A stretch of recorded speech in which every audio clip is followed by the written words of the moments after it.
कार्य करूं।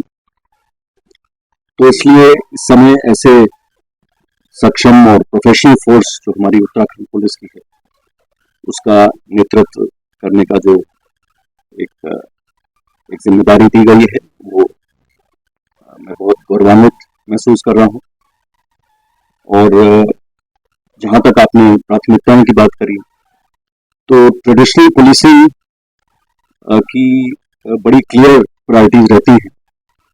जो हमारे लॉ अबाइडिंग सिटीजन्स हैं, जो कानून का पालन करने वाले हैं, उनको कानून व्यवस्था में उनको भरोसा रहे, उनका भरोसा और मजबूत हो। और जो अपराधी हैं, anti national anti social elements हैं, उनमें अपराध का भय, कानून का भय, ये दो मेन प्रायोरिटीज हैं। और उसके अलावा समय समय पर जो और चीजें इवॉल्व करती हैं, जहां तक अपराध नियंत्रण में उसकी मॉनिटरिंग, इन्वेस्टिगेशंस की मॉनिटरिंग, प्रोसिक्यूशन पे जो है वो एक बल देते हुए उसकी जो व्यवस्था है और सजा दिलवाने की जो पूरी कार्रवाई है, जो क्रिमिनल जस्टिस सिस्टम का जो आखिरी पड़ाव है उस तक पहुंचना। महिला अपराध, बच्चों की सुरक्षा, ये भी बहुत बड़ी प्रायोरिटीज है।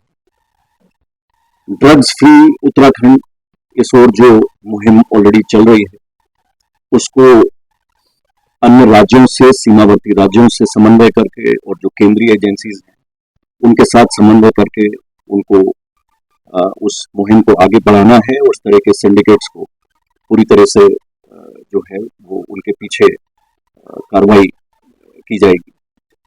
साइबर अपराध एक और फोकस का एरिया है। इस समय बहुत उस पर ध्यान दिया भी जा रहा है, लोगों को जागरूक करने की आवश्यकता है।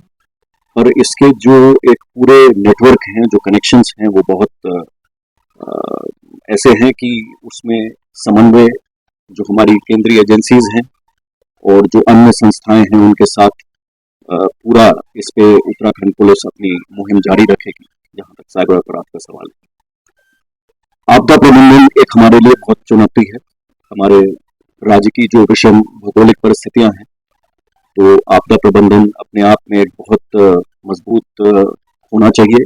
उसकी जो SDRF है, उसके जो उपकरण हैं, उसकी जनशक्ति है, उनकी जो ट्रेनिंग है, उनका प्रशिक्षण है, ये सब चीज पे भी बल दिया जाएगा। जो धार्मिक स्थल हैं और जो हमारे रिलीजियस टूरिज्म के लिए जो लोग आते हैं और बड़ी संख्या में इस राज्य में उनका आवागमन होता है, तो उनकी सुरक्षा व्यवस्था और उनकी यात्रा को एक सुगम बनाने का भी जो एक लक्ष्य है वो उत्तराखंड पुलिस उसको जारी रखेगी। और साथ में यातायात प्रबंधन पूरे राज्य के लिए एक बहुत अहम विषय है। और इसके साथ ही सड़क सुरक्षा का भी एक इशू जुड़ा हुआ है जिस पे कार्रवाई चल रही है और शासन के अन्य संस्थाएं और डिपार्टमेंट्स के साथ जहां जहां इस तरह की एक योजना बनाने की आवश्यकता है जिससे कि और बेहतर यातायात संचालित हो और सड़क सुरक्षा के प्रति और मजबूत कार्रवाई हो, ये भी एक अहम जो है वो लक्ष्य है। और अंत में मैं दो चीजों पे और बल देना चाहूंगा। बाकी तो आगे आप लोग के साथ जैसे जैसे रिव्यू होगा और चीजें हम लोग चर्चा करते रहेंगे आप लोग से।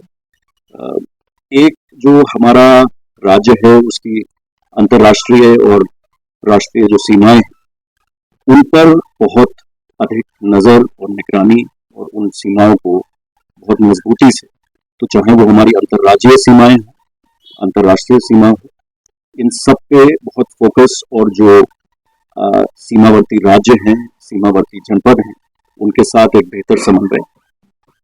और इस राज्य की ये एक